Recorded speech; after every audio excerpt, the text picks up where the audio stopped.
তো পুপু পুপু কোথায় গেছিলে? কি করতে?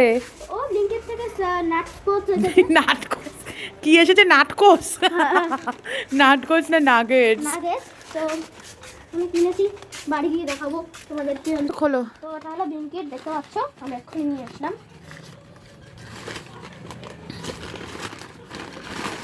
দেখি এটা অনেকগুলোই আছে। আমার ছোট্ট রিদেন তো খাবার জন্য ভীষণ এক্সাইটেড, তাই আমি নাগেটসগুলো ভাজতে শুরু করে দিলাম। মজা। আমি আর দেরি না করে তাড়াতাড়ি এগুলো ভেজে রিদানের হাতে তুলে দিলাম। খেয়ে বলো। রিদান তো খুব খুশি। গরম আছে। ও এত এক্সাইটেড ছিল যে গরম তাও ফু দিয়ে দিয়ে সুন্দর করে খাচ্ছিল। দারুণ, পিৎজার মতো টেস্ট করো। তাহলে খেয়ে পরে এবার আসছি, দাদা।